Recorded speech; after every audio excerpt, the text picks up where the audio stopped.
Why you wouldn't last a day in Stone Age. Before we begin this journey through time, take a moment to like this video if you enjoy exploring the depths of human history, and subscribe if you want more soothing storytelling about our ancient world. Let me know in the comments where you're listening from and what time it is for you right now. It's always fascinating to connect with fellow history lovers across the globe. Close your eyes for a moment. Imagine waking up not in your comfortable bed, but on a mat of dried grass and animal hides, inside a shelter held together by branches and mud. The year is 10,000 years before the Common Era. You are in the heart of the Paleolithic, the Old Stone Age, a period that stretched from roughly 2.5 million years ago until about 10,000 years before the present. This vast expanse of time, encompassing 99% of human technological history, was a world so fundamentally different from our own that your modern mind would struggle to comprehend it. There are no cities waiting beyond the horizon, no farms tended by patient hands, no written language to record your thoughts. There is only the tribe, the wilderness, and the constant gnawing imperative to survive another day. You might think you could manage. After all, humans lived this way for millennia. They thrived, adapted, and eventually built the foundation for everything that would follow. But the uncomfortable truth is that you, with all your modern knowledge and capabilities, would likely perish within hours of arriving in that ancient world. Not because you lack intelligence or courage, but because you lack something far more fundamental: the accumulated wisdom of a lifetime spent learning to read the language of the natural world, the calloused hands that come from daily labor with stone and wood, the iron constitution built from childhood exposure to parasites and pathogens, and the deep, instinctive knowledge of how to transform the raw materials of the earth into the tools of survival. Let us walk together through what your first day might look like. Not the Hollywood version, with its convenient caves and abundant game, but the raw, unforgiving reality of Stone Age existence. By the end of this journey, you will understand why our ancestors deserve far more respect than popular culture typically grants them, and why the simple act of surviving to see another sunrise was, in that world, a genuine triumph. The immediate shock, your first hour. The first sensation that strikes you is the silence. Not true silence, of course, but the absence of the constant mechanical hum that forms the backdrop of modern life. No traffic, no electrical buzz, no distant airplane engines cutting through the sky. Instead, the soundscape is filled with things your brain has learned to filter out, or has never truly encountered. The rustle of leaves and wind that carries no trace of exhaust fumes. The calls of birds whose species you cannot name. The crack of branches and distant undergrowth that might signal a predator, or simply the passage of a deer. Your eyes struggle to adjust to a world without artificial light. The sun, when it shines, seems both brighter and somehow different. Unfiltered by the atmospheric pollution you have breathed your entire life. At night, the darkness is absolute in a way you have never experienced. No streetlights, no distant glow of cities, no comforting blue light from electronic devices. Just the fire, if you can make one, and the stars scattered across the sky in numbers that would take your breath away if you were not too terrified to look up. The smells assault your nose with an intensity that borders on overwhelming. Wood smoke, yes, but also the pungent scent of unwashed bodies, the earthy smell of hides being cured, the metallic tang of blood from a recent kill, the sweet rot of vegetation, and underneath it all, the complex organic perfume of a forest that has never known the touch of herbicide or the passage of a lawnmower. Your modern nose, accustomed to deodorant and air freshener, recoils. The temperature is your first real enemy. We take climate control so utterly for granted that we forget how narrow the band of comfortable temperatures actually is for the human body. In the Paleolithic, you lived or died by your ability to regulate your own temperature. If you have arrived in winter, the cold seeps into your bones with a persistence that no amount of jumping or rubbing your hands together can dispel. You are wearing perhaps animal skins, if the tribe has taken pity on you, but you do not know how to wrap them properly to trap warmth, how to layer them to create insulating air pockets, or how to keep them from becoming damp with sweat and then freezing against your skin. If it is summer, the heat is equally merciless. There is no air conditioning, no cold drink waiting in a refrigerator, no shade from a well-designed building. The sun beats down with the full force of its radiation, unfiltered by the ozone layer depletion that would come much later. And your pale skin, evolved in the modern world of indoor living, begins to burn almost immediately. You are thirsty, desperately so, but you do not yet know where the safe water is, or how to recognize the signs that would tell a Paleolithic person where to find a spring. Within the first hour, you would likely make your first potentially fatal mistake. Perhaps you would drink from a stagnant pool, introducing parasites into your system that your body has no immunity against. Perhaps you would eat a berry that looks similar to something safe from your modern experience, not knowing that this particular species contains toxins that will leave you writhing in agony. Perhaps you would wander away from the group to relieve yourself, not understanding that in this world, stepping into the forest alone is an invitation to become prey. Even if you avoid these obvious dangers, your body would already be signaling its distress. Your feet, soft from a lifetime in cushioned shoes, would be developing blisters from walking on rough ground. Your hands, unused to gripping rough wood or sharp stone, would be raw and bleeding. Your muscles, conditioned by sitting at desks or perhaps by gym workouts that target specific muscle groups, would be screaming from the constant, varied labor of simply existing in this world. And somewhere in the back of your mind, a voice would be rising, becoming louder with each passing minute. This is impossible. I cannot do this. I am going to die here. The hunger. Finding food. Without stores. By the time several hours have passed, a new and urgent sensation makes itself known. Hunger. Not the mild discomfort you feel when lunch is delayed, but the deep gnawing emptiness that comes when your body realizes that food is not going to appear on schedule. Your stomach, accustomed to 3 meals a day plus snacks, begins to protest with increasing urgency. But in the Stone Age, there is no kitchen to raid, no restaurant to visit, no grocery store stocked with thousands of calories waiting on shelves. There is only what you can find, catch, or kill, and you have no idea how to do any of those things. Let us begin with gathering, which seems like it should be the easiest option. After all, plants do not run away. They simply sit there, waiting to be picked. But which plants? The forest around you is filled with vegetation, a dizzying array of leaves and stems and roots and berries, and your modern eyes cannot distinguish the nourishing from the poisonous. That bright red berry might be perfectly safe, or it might contain compounds that will stop your heart within the hour.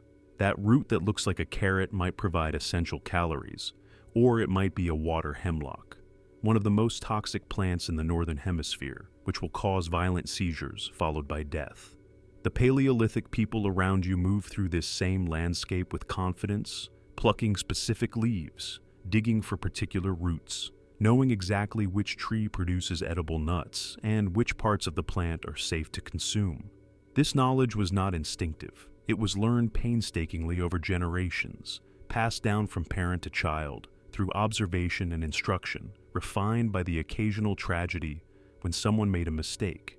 You have none of this knowledge. Your education taught you algebra and literature and how to use a computer, but it did not teach you how to identify the difference between a nutritious tuber and a poisonous one by the shape of its leaves or the smell of its broken stem. So, perhaps hunting is the answer. The tribe has hunters who go out with spears and return with meat.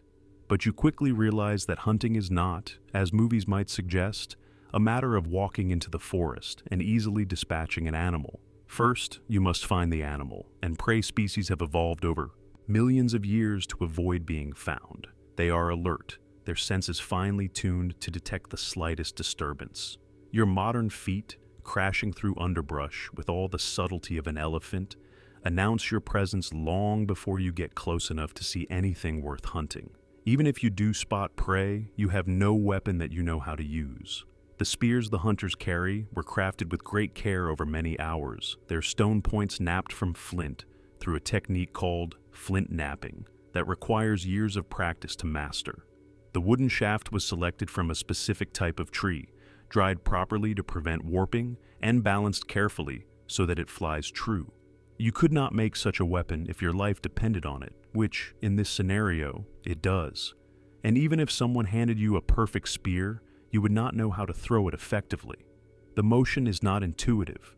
The angle, the force, the release point, all must be precisely calibrated through muscle memory developed over years of practice. Let us say, through some miracle, that you manage to wound an animal. Now you face a new problem. The animal does not obligingly fall over and present itself as neat packages of meat. It runs, bleeding, and you must track it. A skill that involves reading minute signs in disturbed earth and broken vegetation. When you finally find it, you must kill it.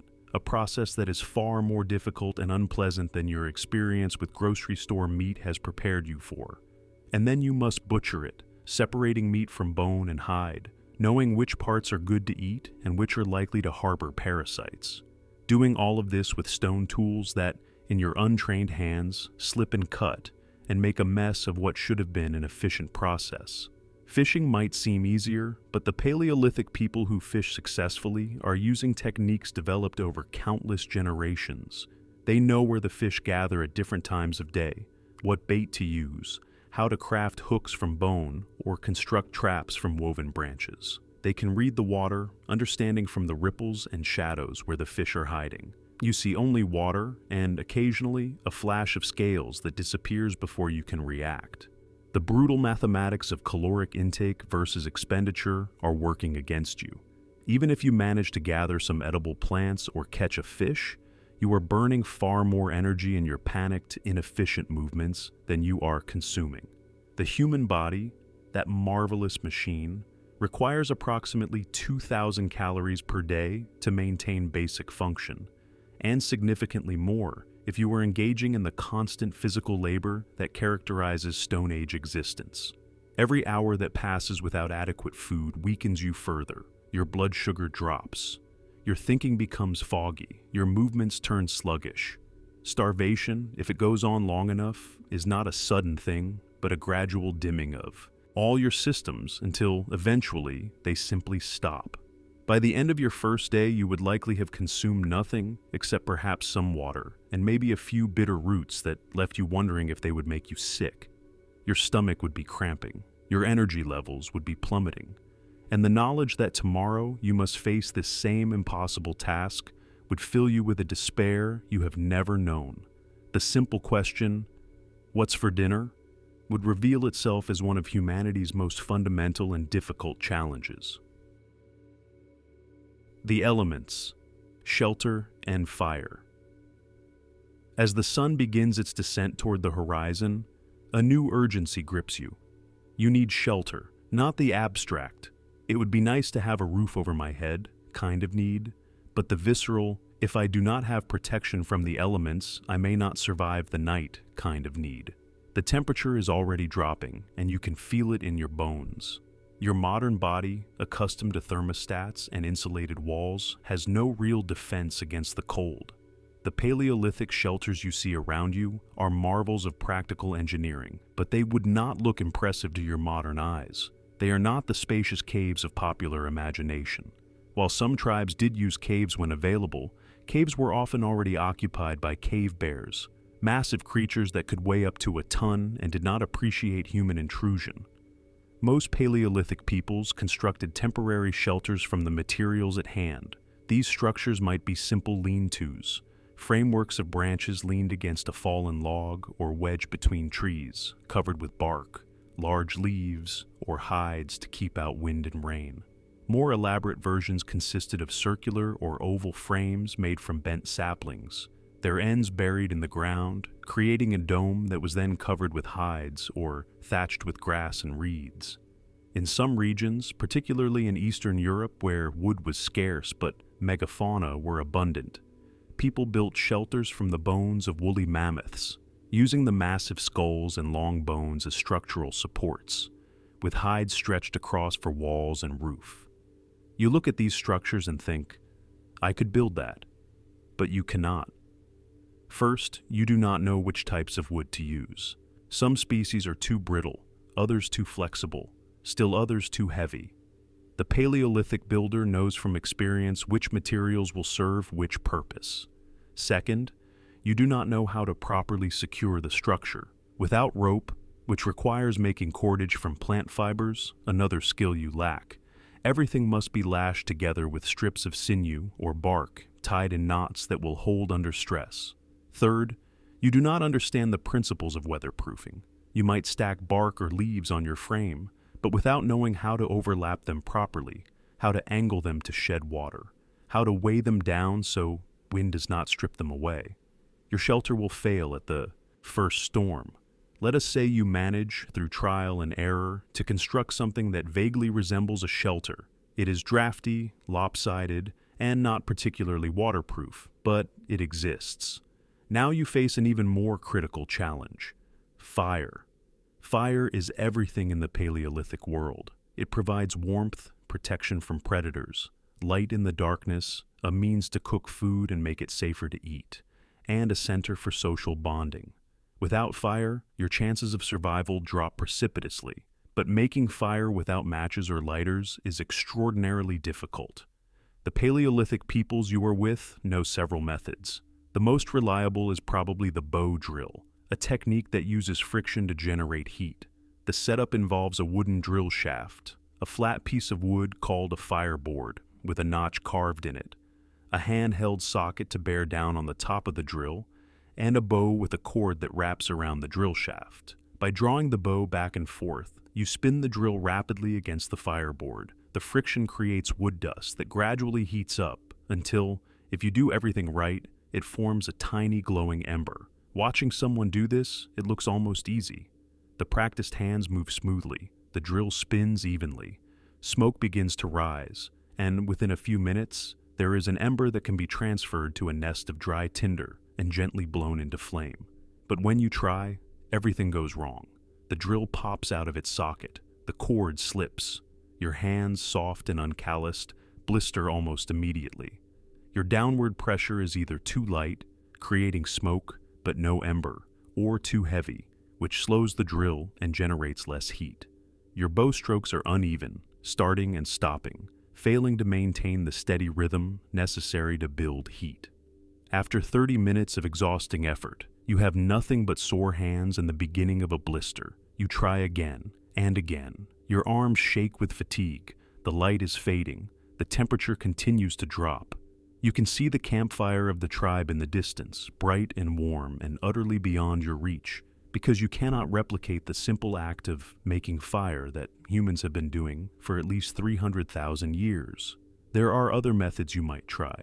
Striking flint against iron pyrite can create sparks, but you must have exactly the right types of stone, and the sparks must land on tinder so fine and dry that it catches immediately, like the inner bark of certain trees that has been scraped into a fluffy mass, or a fungus called amadou that has been carefully prepared. Your modern hands do not know how to prepare such tinder, do not know the proper angle at which to strike the stones, cannot recognize the good sparks from the useless ones. As darkness falls and you huddle in your inadequate shelter, shivering and fireless, you begin to understand a truth that our ancestors knew in their bones. Cold kills. Not dramatically, not quickly, but insidiously. Hypothermia does not announce itself with trumpets. It creeps in gradually. First comes the shivering, your body's attempt to generate heat through muscle movement. Then, as your core temperature drops, the shivering becomes more violent, uncontrollable. Your thinking becomes muddled. You make poor decisions, like removing clothing that feels constricting, which only accelerates your heat loss. Eventually, the shivering stops, not because you are warm, but because your body no longer has the energy to shiver. Your heart rate slows, your breathing becomes shallow, and if no help comes, you simply drift into unconsciousness and then death. All without the drama of freezing to death in a blizzard, simply from spending a night in temperatures that hover around 50 degrees Fahrenheit. This is how exposure kills. This is why shelter and fire are not luxuries in the Paleolithic world, but absolute necessities. And this is why, without the knowledge to create both, your survival past the first night would be largely a matter of luck. The predators. Sharing territory with megafauna. If the cold does not kill you, there are creatures that might. The Stone Age world, particularly during the Pleistocene epoch that lasted from roughly 2.6 million years ago to about 12,000 years ago, was populated by megafauna that would dwarf most modern animals. Woolly mammoths, standing up to 11 feet tall at the shoulder and weighing as much as 6 tons, wandered in herds across the landscape. Woolly rhinoceroses, with horns that could reach 3 feet in length, grazed on tough vegetation. Giant ground sloths lumbered through the forests, and sharing this world with these herbivores were the predators that hunted them. Consider the cave bear. Though despite its name, it did not exclusively live in caves. This massive creature, closely related to the modern brown bear, could reach 11 feet in length and weigh up to a ton when standing on its hind legs. While primarily herbivorous, eating fruits, roots, and other plant material, cave bears were still dangerous animals, especially if surprised or if protecting cubs. Their jaws were powerful enough to crush bone, and their claws, though designed for digging, could disembowel with a single swipe. Archaeological evidence suggests that Paleolithic humans and cave bears sometimes competed for the same cave shelters, and the outcome of such encounters was not always favorable for the humans. More dangerous still was the cave lion, which despite its name did not live in caves but hunted the creatures that did. Larger than modern lions, with a thick mane and powerful build, cave lions were apex predators that hunted in the twilight hours and could take down prey as large as bison or even young mammoths. If you wandered away from your tribe, if you were caught alone in the wrong place at the wrong time, a cave lion could kill you with terrifying efficiency. Unlike modern lions in Africa, which have learned to fear humans with guns, Paleolithic cave lions had no such conditioning. To them, a solitary human was simply another potential meal. And then there was the saber-toothed cat, Smilodon, with canine teeth that could grow up to 11 inches in length. This ambush predator would have hidden in vegetation near game trails, waiting with the patience of a stone for prey to come within striking distance. When it did, the Smilodon would explode from concealment, using its powerful forelimbs to wrestle the prey to the ground, then delivering a killing bite to the throat or soft underbelly. These cats hunted the same large herbivores that Paleolithic people hunted, which meant that humans and Smilodon were often in the same areas. While there is no direct evidence that Smilodon specifically preyed on humans, the possibility certainly existed, and the psychological impact of sharing the landscape with such a formidable predator would have been immense. Even smaller predators posed serious threats. Wolves hunted in packs, using coordinated tactics that could bring down prey much larger than themselves. They were intelligent, adaptable, and perfectly capable of viewing a lone human as an opportunity. Hyenas, with bone-crushing jaws capable of accessing the marrow that other predators could not reach, were both scavengers and hunters. If you were injured, if you were weak, if you smelled of blood, they would come. The most dangerous time is night. Darkness belongs to the predators. Their eyes are adapted to low light, their ears tuned to the faintest rustle, their noses able to detect the scent of prey from remarkable distances. You, with your poor night vision and even poorer hearing, are at a severe disadvantage. This is why the fire is so important. Predators, with their keen sense of self-preservation, have learned to fear fire. The light and smoke and crackling sounds signal danger, something unnatural and unpredictable. A well-maintained fire creates a circle of safety around the camp, a bubble of light in the darkness that most predators will not cross. But you do not have fire. You are huddled in your inadequate shelter as night deepens, and the sounds of the wilderness surround you. That crack of a branch, was it just the wind? Or was it something large moving through the underbrush? That distant howl, was it miles away or closer than you think? Your imagination, that gift that has allowed humanity to plan and create, now turns against you, populating every shadow with threats. The Paleolithic people have learned to read these sounds, to distinguish the dangerous from the harmless, to know when to be alert and when to relax. They sleep in groups, multiple families together, so that there are always eyes awake, always ears listening. They have weapons close at hand, spears with fire-hardened points that can be grabbed in an instant. And they have the fire, the warm orange glow that keeps the darkness and its inhabitants at bay. You have none of these things. You are alone, weaponless, and in the dark. Every survival instinct you possess is screaming at you to stay awake, to keep watching, to be ready. But exhaustion from the day's struggles weighs on you like a physical force. Your eyes burn, your body aches, and eventually, despite your terror, you begin to drift into something that is not quite sleep, but rather a kind of exhausted semi-consciousness, where every sound jolts you back to wakefulness, your heart hammering, your breath coming in gasps. If you survive the night, it will be largely because the predators were hunting elsewhere, because luck placed you in a spot they did not happen to check. Not because of anything you did right, but simply because the vast wilderness had room for you to remain unnoticed for one more night. But luck, as any Stone Age person could tell you, eventually runs out. The injuries, medicine without modern health care. Let us imagine that you make it through the night, exhausted, hungry, cold, but alive. As the sun rises and brings a small measure of warmth, you take stock of your condition and realize with growing alarm that your body is a catalog of small injuries. Your hands are raw and bleeding from your attempts to work with rough materials. Your feet are covered in blisters, some of which have burst and become open sores. You have cuts and scratches from brushing against thorny vegetation. Your back aches from sleeping on the cold ground. These seem like minor problems, the kind of thing that in the modern world you would address with a bandage and some antibiotic cream, and they would heal within days. But in the Stone Age, minor injuries have a disturbing tendency to become major problems. The primary danger is infection. Your immune system, trained by modern life in relatively clean environments with antibiotics available at the first sign of trouble, is not prepared for the constant assault of bacteria, fungi, and parasites that characterize the Paleolithic world.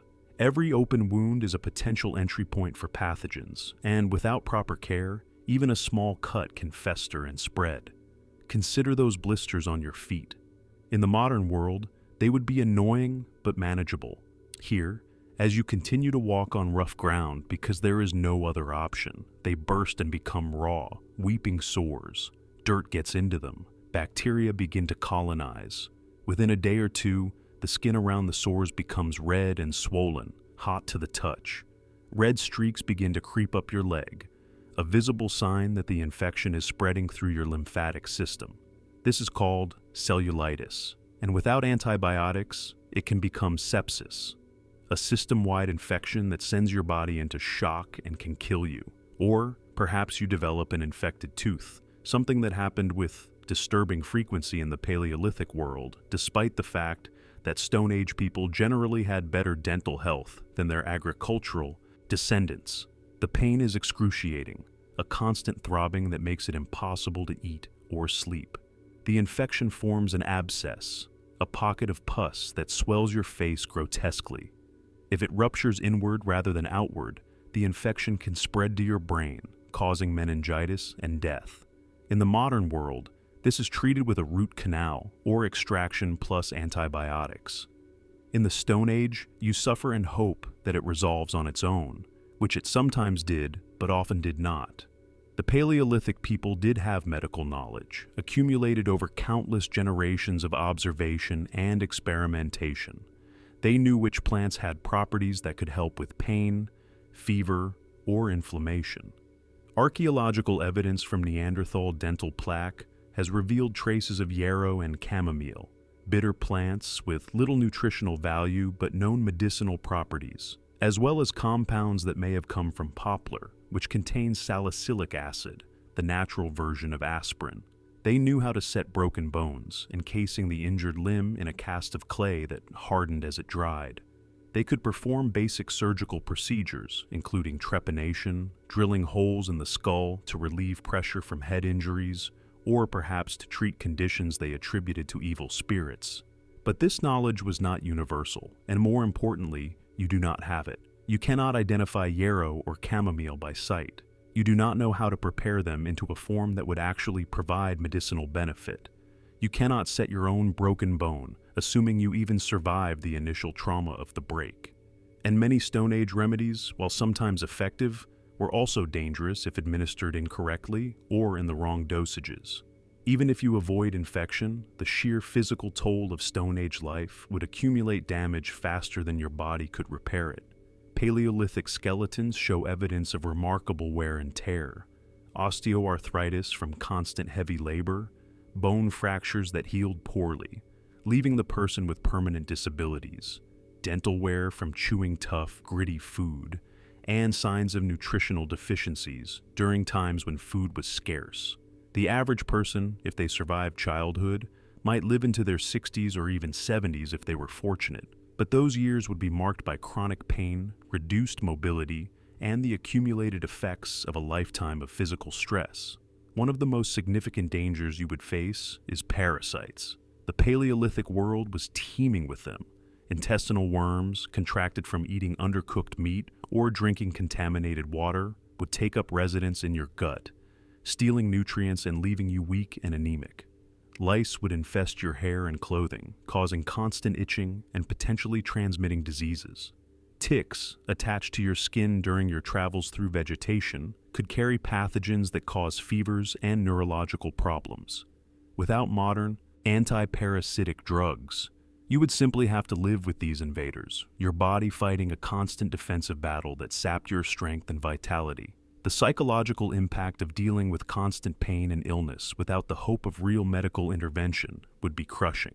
In the modern world, we take for granted that pain can be managed, that infections can be cured, that broken bones will heal properly with medical care. In the Stone Age, you would have no such certainties. Every injury, every illness carried the possibility of becoming something far worse. The knowledge that a simple cut could kill you, that an infected tooth could end your life, that a parasite could slowly waste you away, would create a level of anxiety and hypervigilance that never truly went away.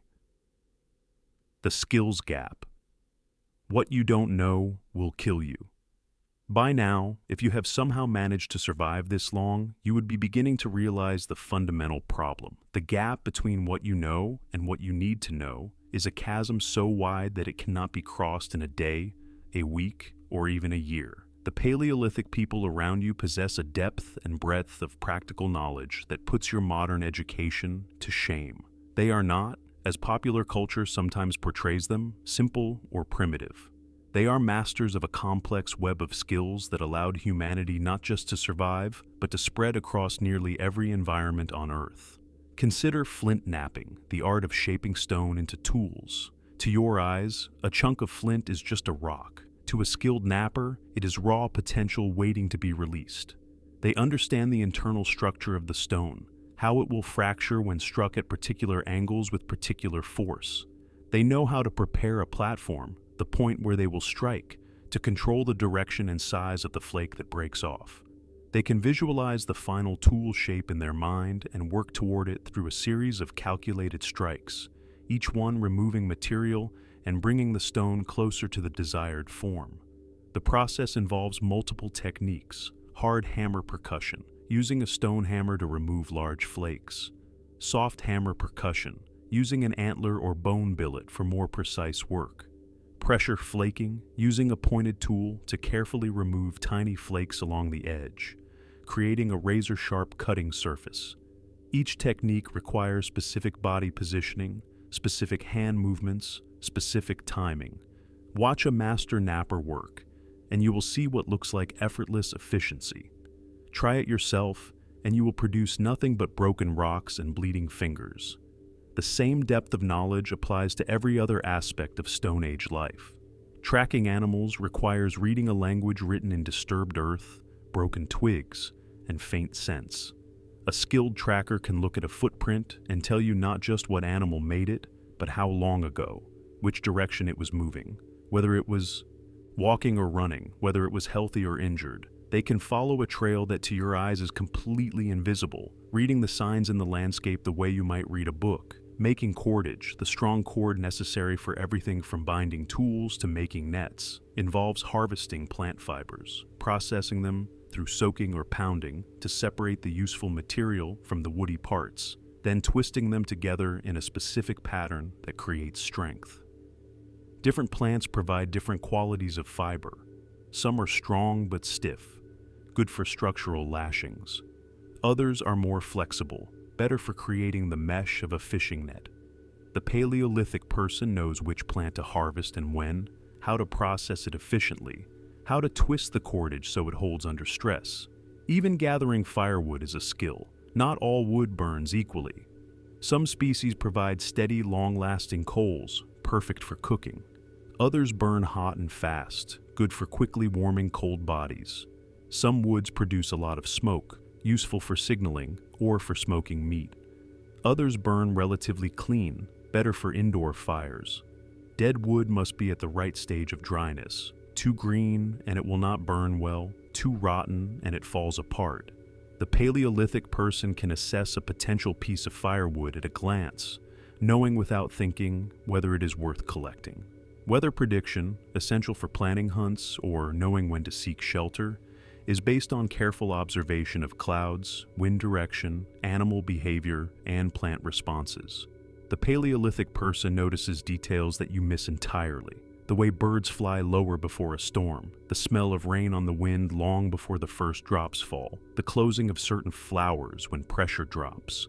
They have spent their entire lives learning to read these signs, and their survival often depends on their accuracy.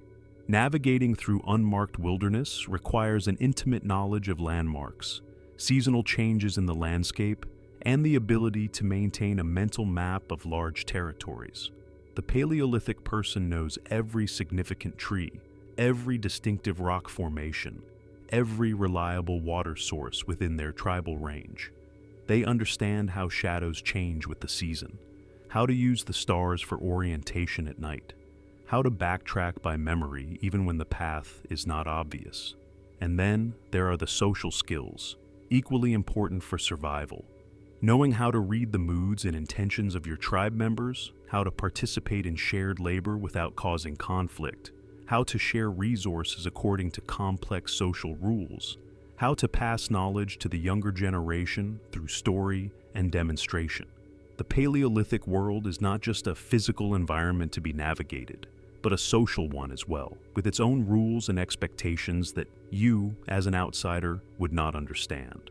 All of this knowledge, accumulated over thousands of years and refined through countless generations, is held in the minds and hands of the people around you. It is not written down. There are no instruction manuals, no how-to videos, no experts you can consult.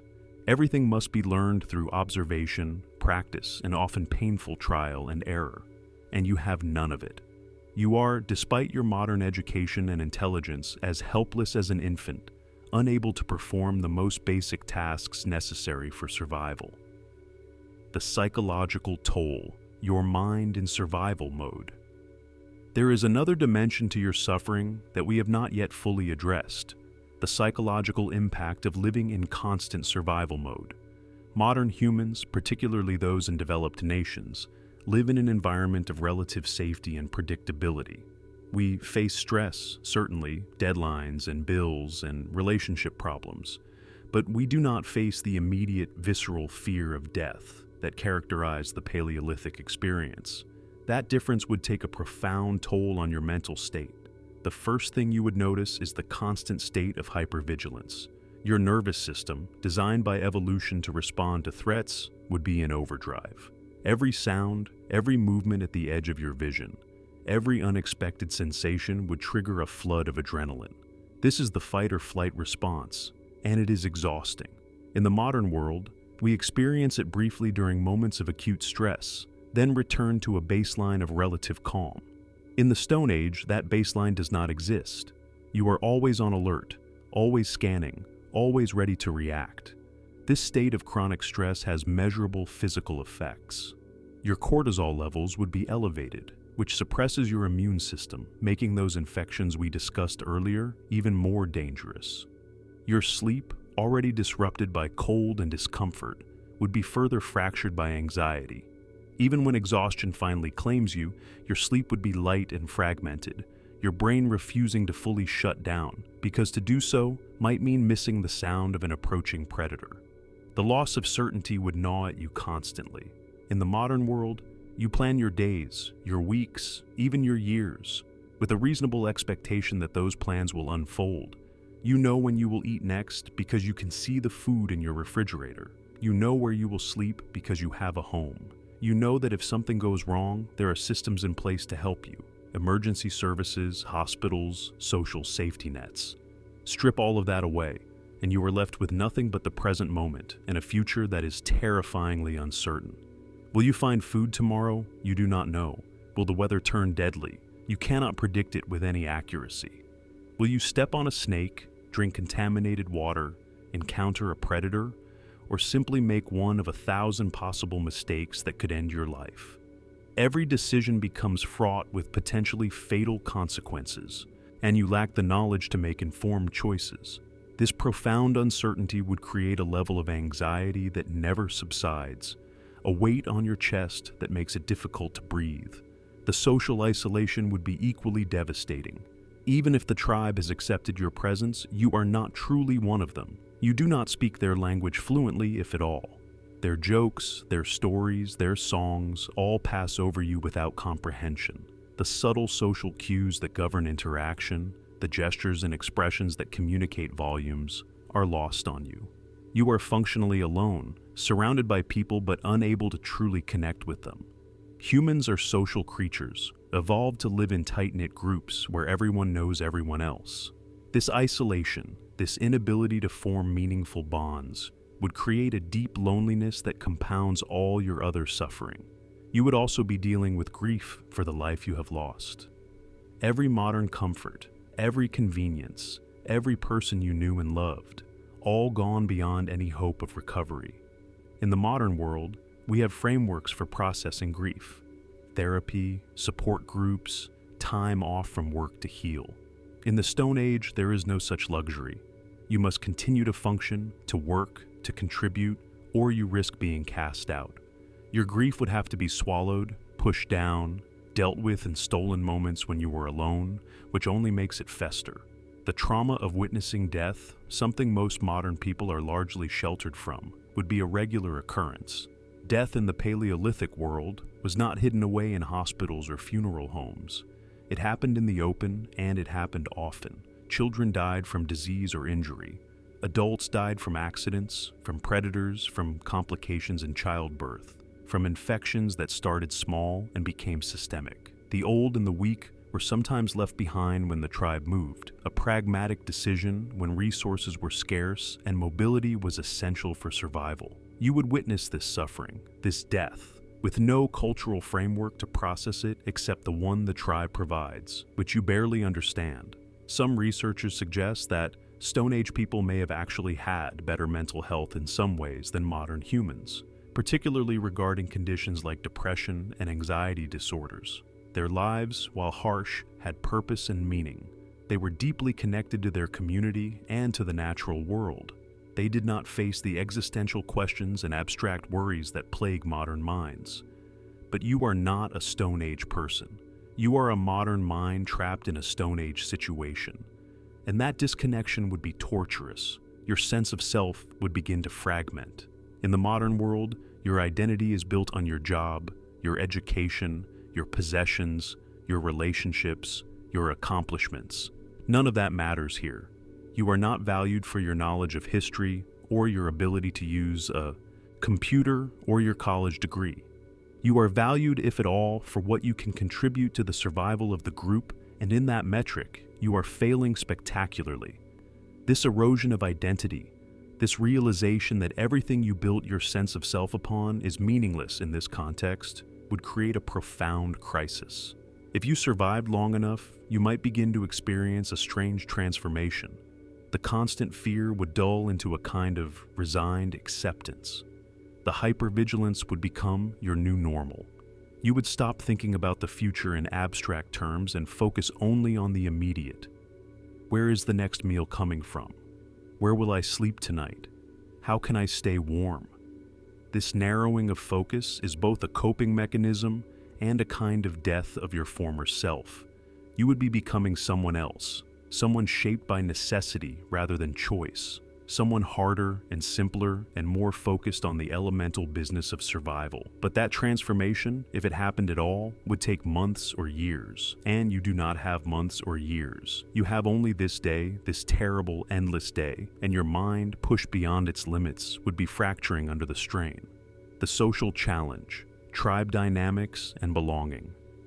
Assuming the Paleolithic tribe has allowed you to remain with them, either out of curiosity or pity, you would quickly discover that simply being physically present is not the same as belonging. Stone Age tribes were tight-knit social units, typically consisting of 20 to 50 individuals who were often related by blood or marriage.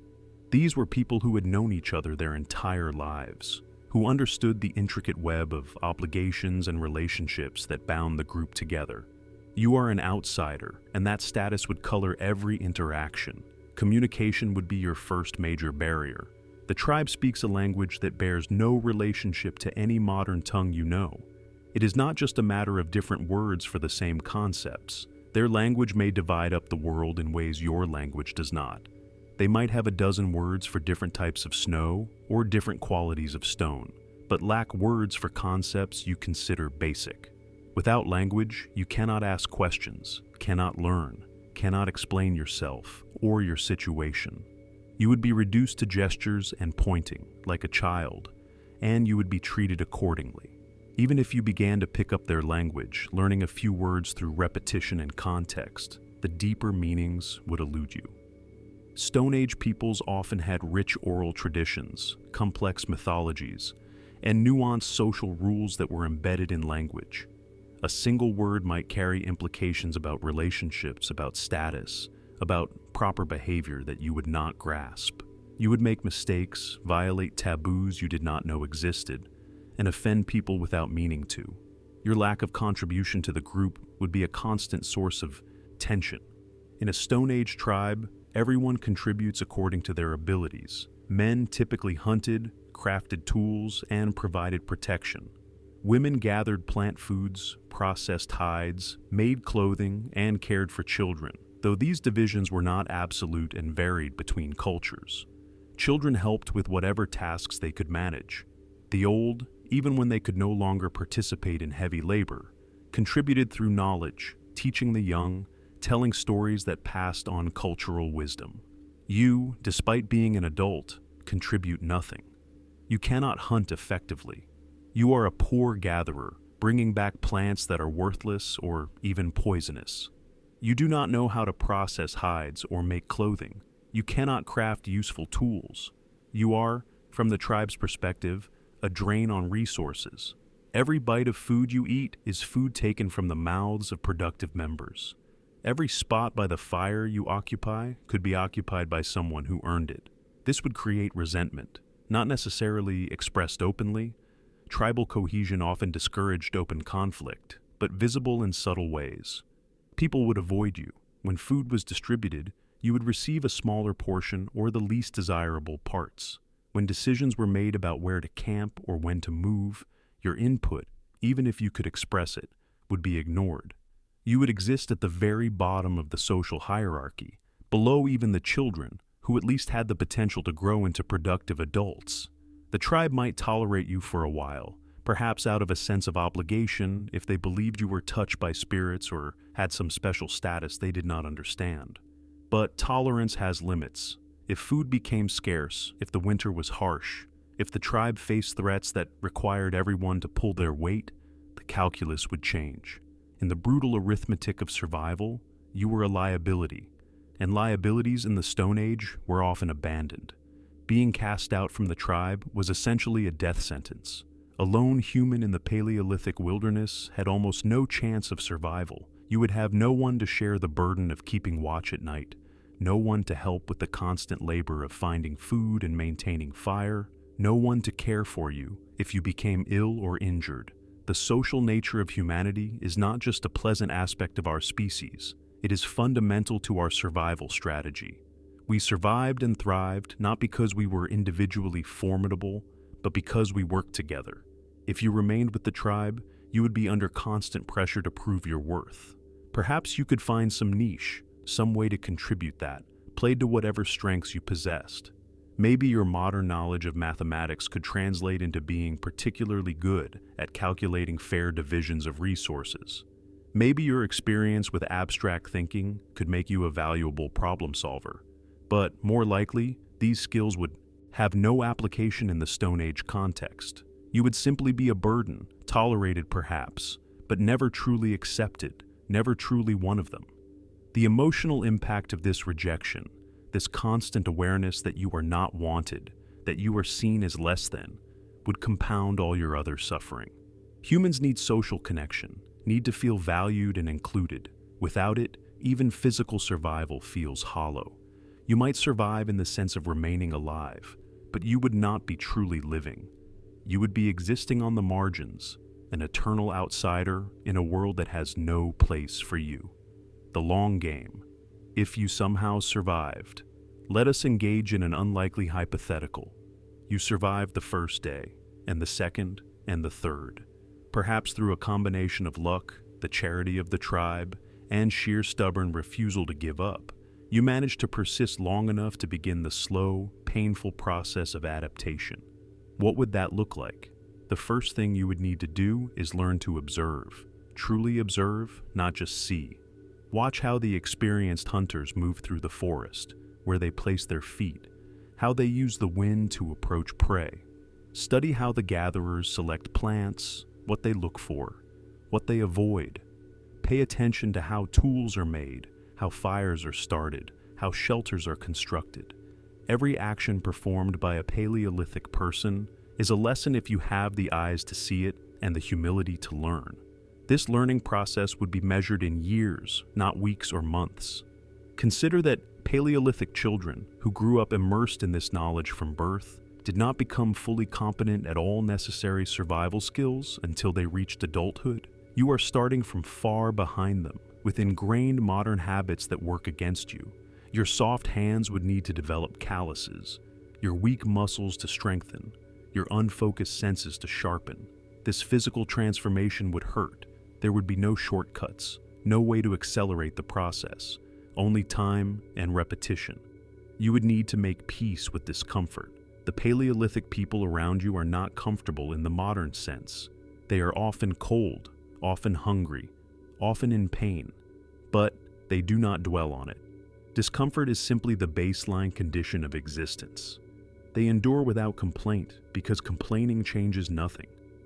You would need to develop that same stoicism, that acceptance of suffering as a natural part of life. This is perhaps one of the hardest mental adjustments for a modern person to make. Gradually, if you persisted, you would accumulate small competencies. Maybe you become adequate at starting fires with a bow drill, though it still takes you far longer than anyone else. Maybe you learn to identify a dozen edible plants with confidence. Maybe you can nap a crude cutting tool from flint, even if it is ugly and inefficient. These small victories would feel enormous because you would understand how hard won they are. Your body would change in visible ways. Your hands would become scarred and calloused, your fingers thick from constant use. Your posture would shift as your muscles adapted to different patterns of movement. Your feet, if they survived the transition, would become tough enough to walk on rough ground without constant injury. Your fat stores would diminish as your body learned to operate on the irregular, lower-calorie intake that characterized Stone Age life. You would become leaner, harder, more efficient. Your senses would sharpen, particularly your sense of smell, and your ability to perceive detail in natural environments. Modern life dulls these senses because we do not need them. In the Stone Age, they can mean the difference between eating and starving, between detecting a threat and walking into danger. Your brain would rewire itself, pruning away the neural pathways devoted to reading and using technology, strengthening the ones devoted to reading the natural world. Psychologically, you would change as well. The constant anxiety might never fully disappear, but it would become integrated into your way of being rather than overwhelming you. You would develop a kind of present-focused awareness, a way of being fully in the moment, because the present is all that truly matters. The past is gone, the future is uncertain, but right now, you are alive, you are breathing, and there is work to be done. If you lived long enough and proved yourself valuable enough, You might eventually be accepted as a full member of the tribe. This would be a gradual process marked by small signs of trust and inclusion. Someone might gift you a well-made tool. You might be invited to sit closer to the fire. People might begin to ask your opinion on minor matters. Eventually, if you truly adapted, you might form genuine relationships, even find a partner, have children who would grow up as true Paleolithic people, carrying forward the knowledge that you struggled so hard to acquire. But even then, even if you achieved this unlikely success, you would never fully forget who you were. In quiet moments, you might remember the modern world with its incomprehensible comforts and conveniences. You might remember a life where staying alive did not require constant vigilance and labor. And you would feel a strange mix of emotions: grief for what was lost, pride in what you had survived, and perhaps a grudging respect for the Paleolithic life that had seemed so impossible on that first terrible day. The truth, however, is that most modern humans would not survive long enough to reach this point. The learning curve is too steep, the environment too unforgiving, the gap between modern softness and Stone Age hardness too vast to bridge quickly. We are products of our environment, shaped by 10,000 years of agricultural civilization and 200 years of industrial development. We have traded away the skills that kept our distant ancestors alive in exchange for other capabilities. We can read and write, we can work with abstract concepts, we can use complex technology. These are not lesser skills, but they are different skills, and in the Stone Age, they have no application. The hunt dawn is still an hour away when you rise, moving quietly to avoid waking the children huddled near the fire's dying warmth. 3 other hunters are already awake, checking weapons, chewing dried meat saved from yesterday's meal. No one speaks. Language at this hour seems intrusive, and besides, you've hunted together long enough that words are mostly unnecessary. You understand the plan through shared experience, through gestures made in firelight, through mutual knowledge of the landscape and the habits of prey. You carry your spear, the shaft straight and true, selected from a young ash tree that died standing and seasoned for 2 years before shaping. The balance is perfect, the weight distributed so it feels almost weightless in your hand. At the business end rides the stone point you finished last week, hafted with pitch and sinew, the edges sharp enough to part hair with gentle pressure. Across your back hangs the atlatl, the spear thrower that will transform your arm into a killing tool of tremendous power. The group moves through darkness, made navigable by intimate familiarity. You know this trail, have walked it hundreds of times, know where roots cross the path and where stones offer treacherous footing. The forest slowly emerges from blackness as your eyes adjust, details resolving from shadow into recognizable form. Above, stars fade as the eastern horizon begins its subtle brightening. Yesterday you found tracks, a small band of deer moving toward their preferred browse area, a south-facing slope where early spring growth offers rich feeding. You estimated 5 or 6 animals, including at least 1 mature doe, tracks deep and widely spaced, indicating healthy weight. The trail they followed is well used, worn by generations of deer following the same seasonal patterns. Your approach is determined by wind direction. Deer possess adequate vision, but depend primarily on scent and hearing for danger detection. If your scent reaches them before you do, they'll vanish like smoke, bounding away in great leaps that cover terrain faster than any human can run. So, you move upwind, or rather, you position yourself where the wind will carry your scent away from where you expect the deer to be. Movement requires complete attention. Each footfall is placed deliberately, weight transferred slowly, testing for twigs that might snap or leaves that might rustle. You breathe quietly through your nose, watching not just the ground ahead, but the entire visual field, alert for movement, for the flick of an ear, or the horizontal line of a back that breaks the vertical pattern of trees.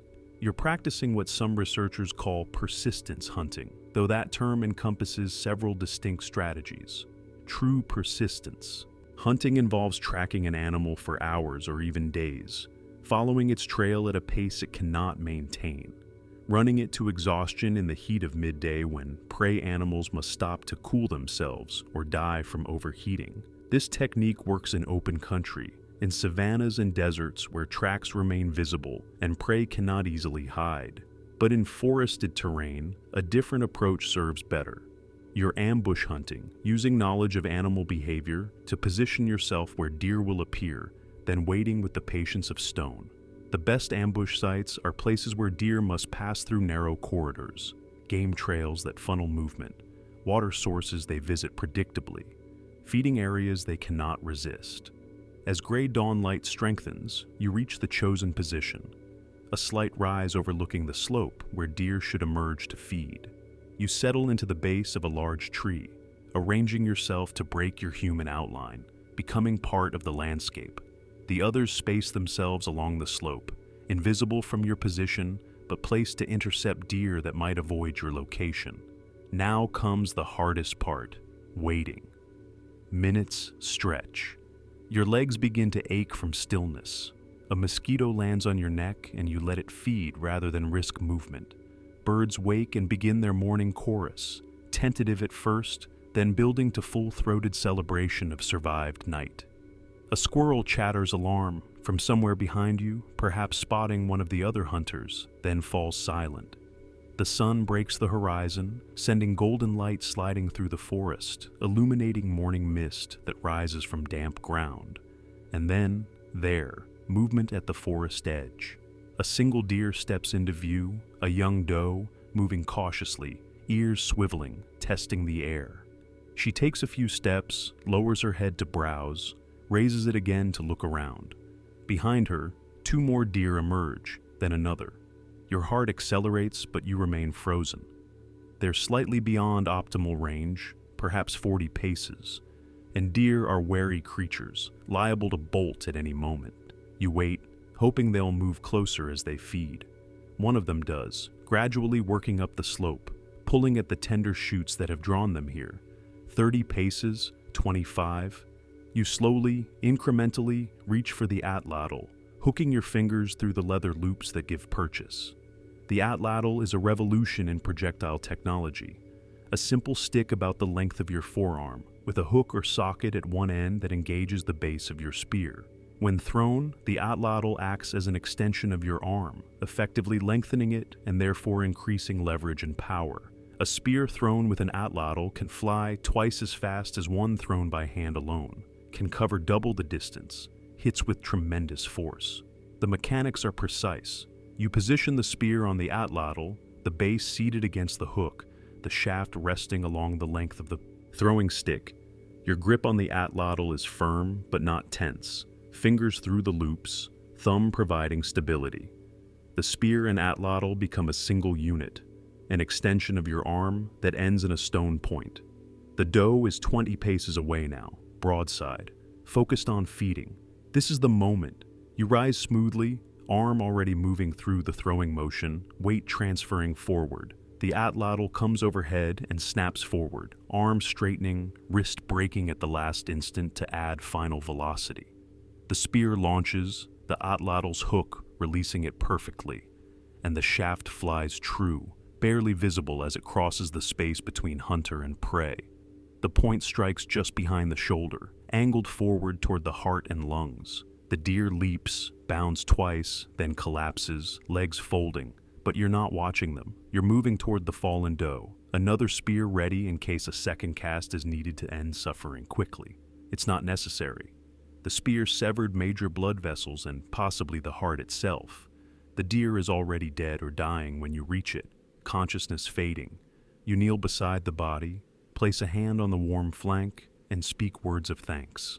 This is ritual, performed across cultures and millennia. Acknowledgement that this death provides life, that the deer's spirit deserves recognition and respect. The hunt is successful, but now different work begins. The deer must be processed here, field dressed to remove internal organs and reduce weight for the carry back to camp. You have skills for this, knowledge of anatomy learned through countless repetitions, understanding of which cuts to make, which organs to remove carefully because they contain useful materials, which to leave behind for scavengers. You roll the deer onto its back and make the first cut, a careful incision from breastbone to pelvis, shallow enough to open the body cavity without puncturing intestines. The internal organs are warm, steam rising in cool morning air. You reach inside, cutting connective tissue, freeing the organs, pulling them out onto the ground. The heart and liver you keep, rich sources of nutrients. The stomach and intestines you leave, though you note the contents for what they reveal about what plants deer are currently eating. The carcass is lighter now, more manageable for transport. With two of you carrying the deer slung from a pole across your shoulders, you begin the journey back to camp. The sun is fully up now, the forest transformed from the shadowy realm of the hunt to the bright, ordinary world of day. But something has changed. You are no longer supplicants to chance, hoping for food. You are returning hunters, providers, bearers of meat that will feed many for days. Processing the kill. Back at camp, the deer carcass becomes the center of focused activity. What appeared from a distance as simple meat transforms under knowledgeable hands into a wealth of materials, each part valued, each component destined for a specific purpose. Nothing is wasted because waste means suffering, means going without something that might prove essential when winter cold or injury or ill fortune makes survival marginal. The first task is skinning, removing the hide that will become clothing, cordage, containers, and a dozen other necessities. You make careful cuts around the legs, circling above the hooves, then along the inside of each leg to meet the central line already opened when you field dress the carcass. Another cut circles the neck. Now the hide can be peeled away, pulled free from the underlying tissue with firm, steady pressure and occasional cuts to free stubborn connections. The hide comes away inside out, fur against flesh, a continuous sheet that will provide roughly 4 square feet of workable leather once processed. It's thick at the neck and rump, thinner along the belly, and the texture varies with season. A hide taken in winter when the deer has grown dense, insulating fur is warmer but harder to work. A spring hide is thinner, easier to soften, better for clothing that must flex and breathe. But a fresh hide is useless, will rot and stink within days if not treated. The preservation process requires knowledge passed carefully from generation to generation, techniques refined over millennia. First comes fleshing, the removal of all fat, tissue, and membrane clinging to the inside surface. You drape the hide over a smooth log, inside surface up, and work methodically with a scraper, a stone tool specifically shaped for this purpose with a steep angled edge. The scraper is pushed across the hide with steady pressure, flesh side peeling away in ribbons. This is tedious work requiring hours of repetitive motion, but it's essential. Any fat or tissue left behind will decompose, creating weak spots that tear easily. You work until the inside surface is uniformly clean, slightly fuzzy in texture, ready for the next stage. Now comes the transformation from raw hide to workable leather, a process called tanning. The Stone Age tanner has several options, each producing different qualities in the finished product. The simplest is brain tanning, using the animal's own brain as the tanning agent. It's said that every animal carries enough brain matter to tan its own hide, and while this isn't precisely accurate for all species, it's remarkably close for deer. You remove the deer's brain, that small mass of fatty tissue that so recently processed sensory information and generated behavior, and mix it with water to create a paste. This mixture contains lecithin and oils that penetrate the hide's fibers, coating them so they remain soft and flexible even after drying. You work the brain paste thoroughly into both sides of the hide, massaging it, folding and kneading, ensuring penetration into every fiber. Then the hide is rolled and left for a day or two, allowing the brain oils to bond chemically with the hide proteins. When you unroll it, the hide is different, softer, less rigid. But the process isn't complete. You must now stretch and work the hide as it dries, preventing the fibers from bonding rigidly together. This requires hours more labor, pulling and flexing the material until every part is supple. Some hides are smoked over a low fire to impart color, additional preservation, and insect resistance. The hide is draped over a frame near the smoldering embers, smoke curling over it for hours. This also adds scent, a subtle perfume that might protect the wearer in forested environments. masking human odor from approaching predators or prey animals. Meanwhile, the meat is processed for consumption and storage. Cuts are made with precision, thin strips for drying, larger roasts for immediate cooking, organ meats set aside for rapid consumption due to their perishable nature. Some meat is pounded with stones, then braided or pressed into simple containers made from smaller pieces of hide, coated with fat to prevent spoilage. Dried strips will last weeks, pressed fat-wrapped pieces, months. Children watch, learning every motion, hands already small, nimble, able to pick up skill through imitation and gentle guidance.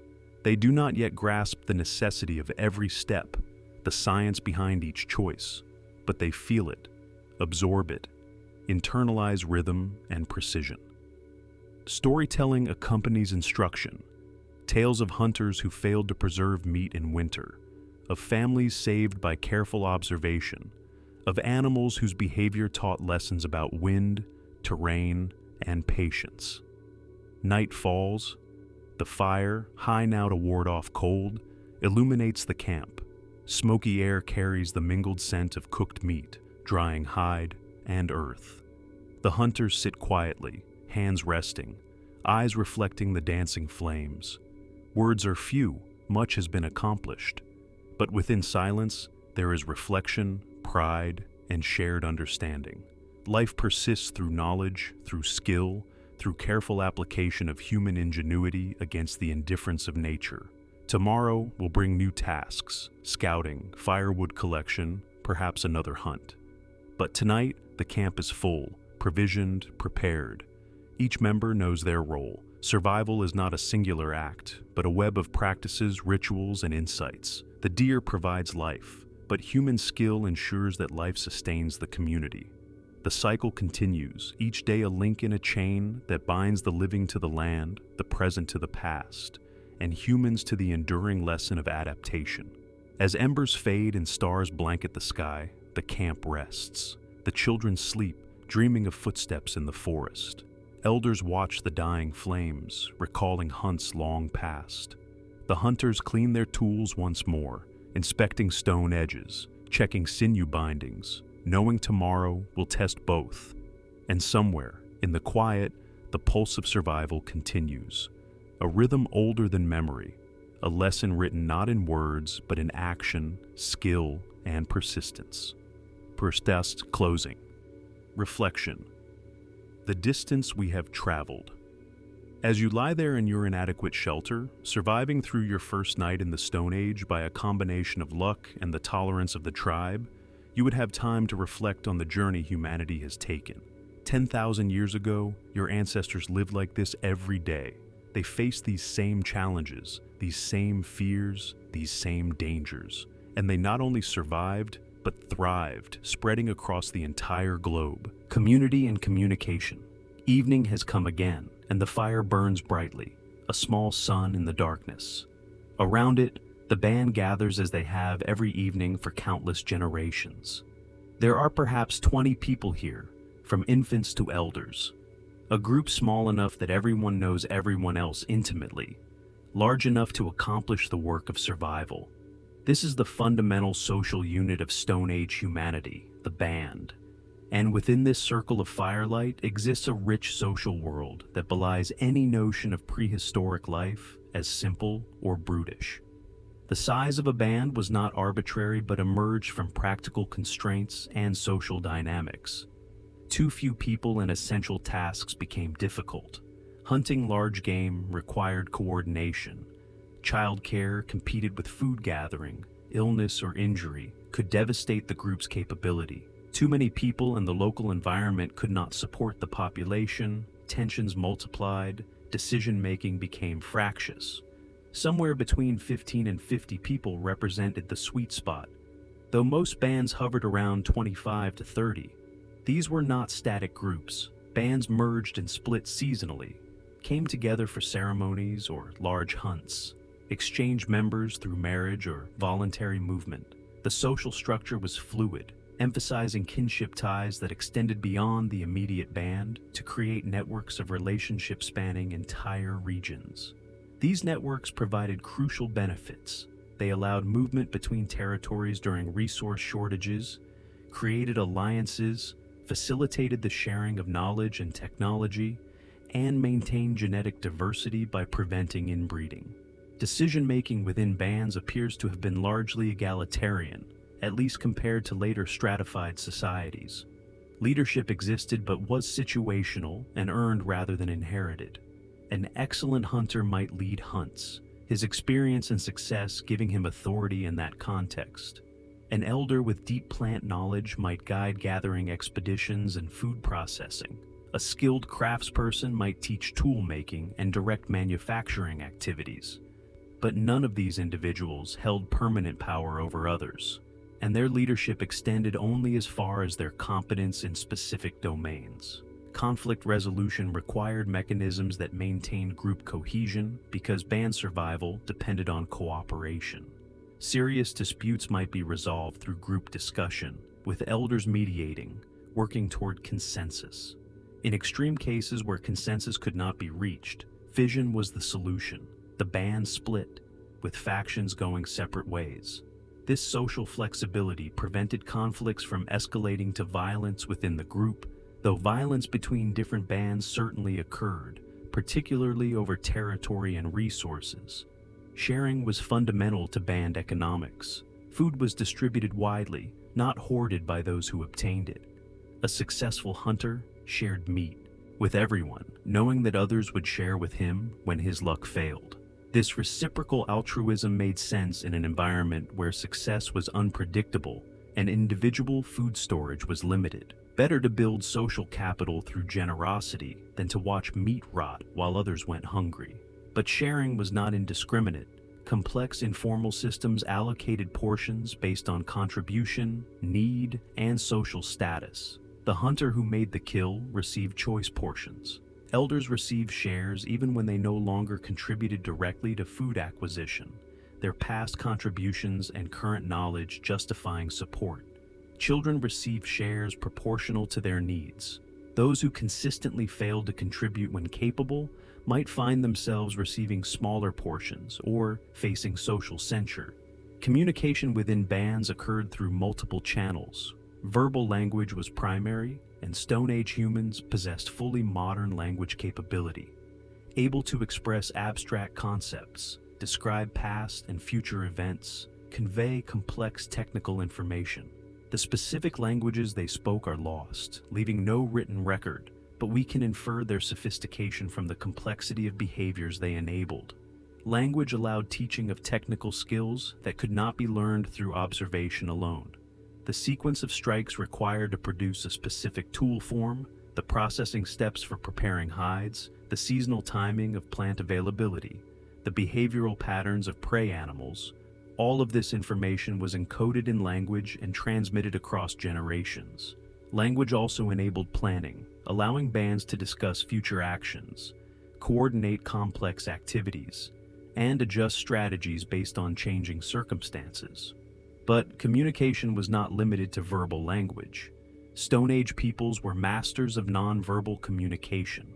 Gesture and facial expression conveyed meaning, sometimes more efficiently than words. A raised hand in the forest signaled stop. A pointing finger indicated direction. A cupped ear meant listen.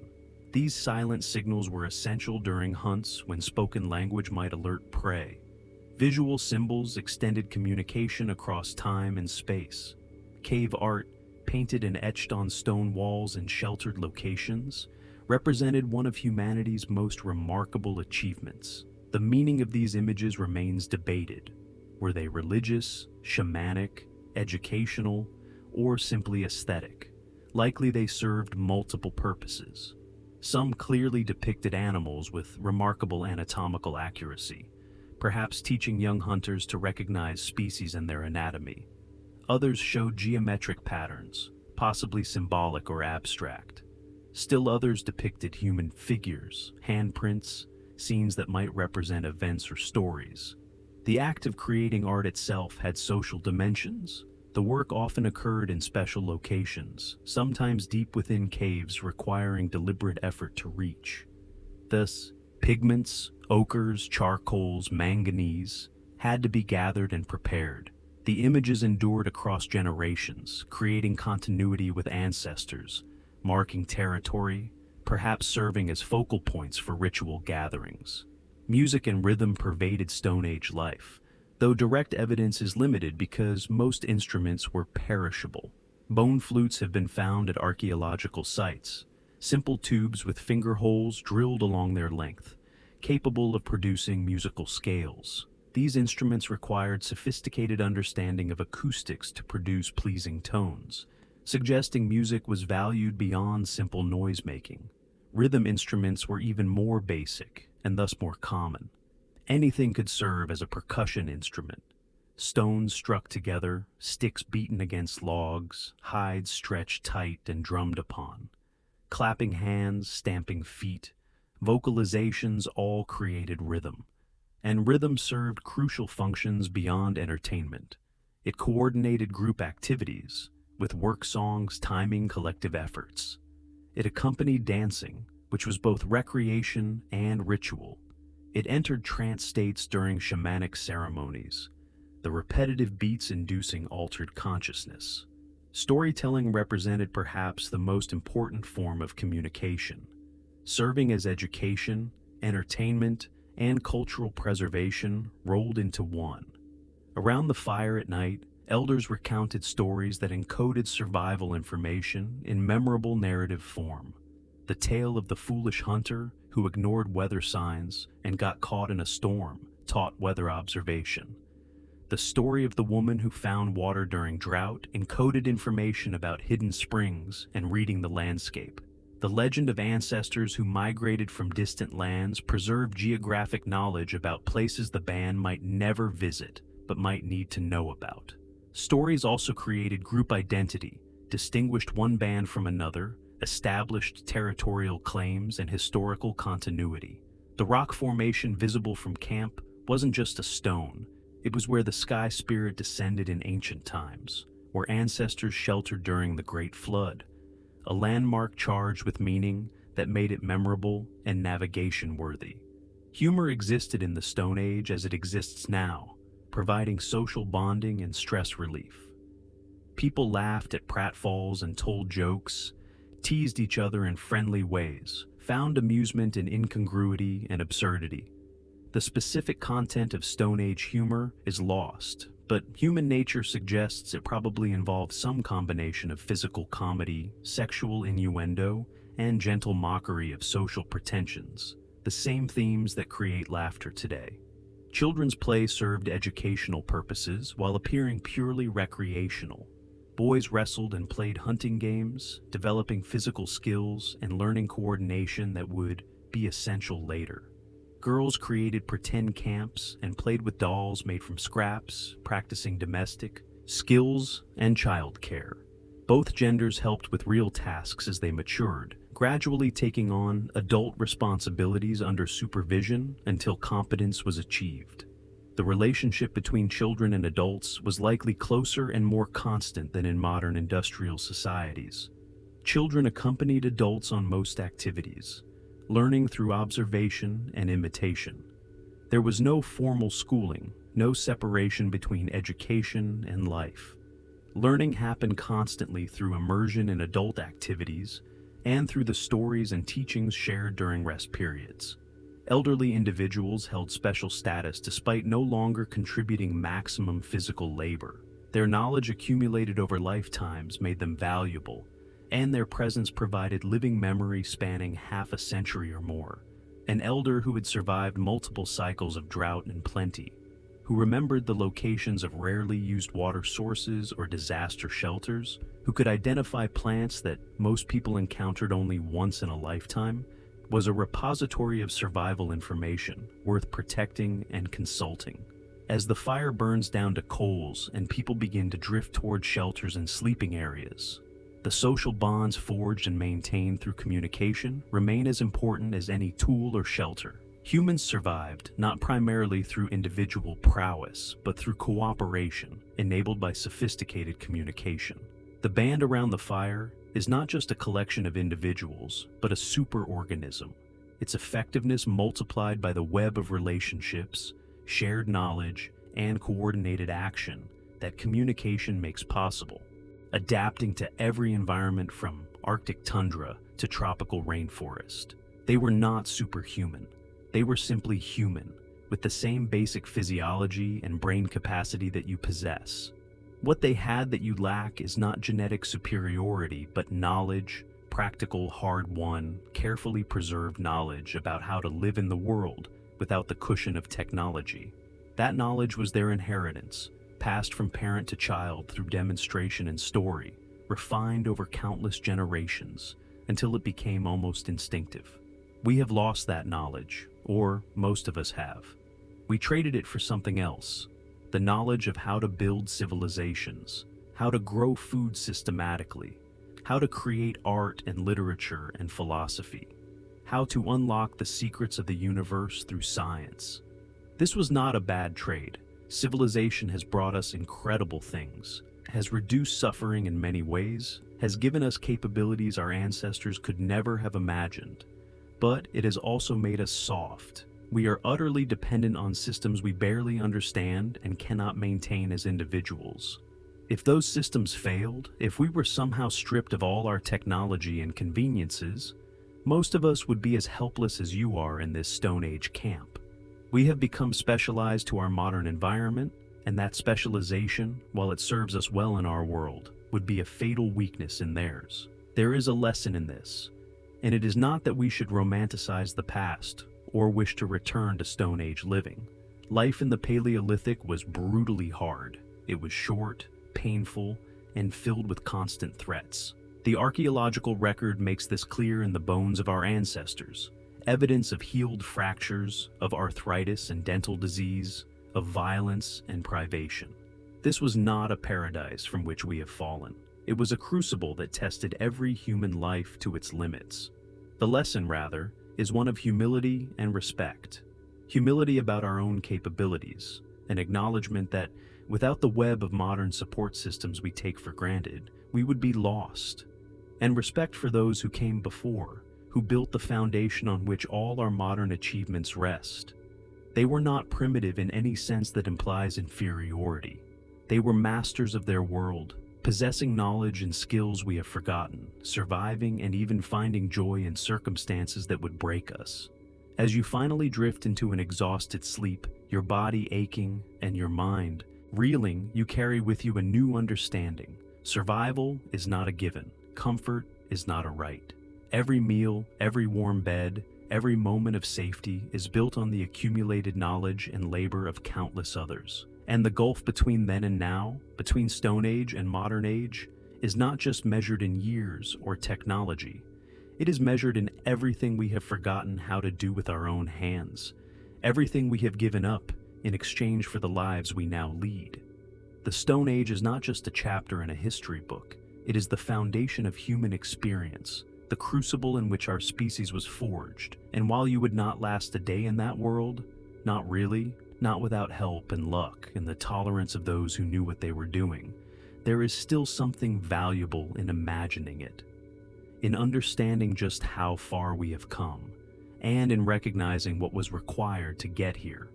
Before you drift off, take a moment to appreciate the miracle of your actual existence.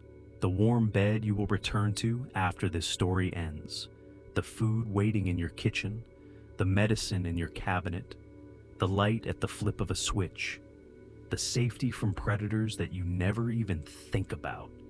All of this, every bit of it, is built on the foundation of those who survived the impossible, who learned to live in a world that wanted them dead, and who, generation by generation, figured out how to make it a little bit easier for those who came after. If you enjoyed this journey through time, this exploration of what life was truly like in our distant past, please consider liking this video and subscribing to the channel. Your support helps create more stories like this, more deep dives into the fascinating reality of human history. Share your thoughts in the comments. Could you have survived in the Stone Age? What skills do you think would transfer from modern life? What aspects of that ancient world do you think we should remember? For now, rest easy. Be grateful for the world we have built, and never forget the incredible resilience and ingenuity of those who came before, who lived and died so that someday their descendants could tell their story. Sleep well and dream of survival against impossible odds, knowing that you carry in your DNA the legacy of those who succeeded.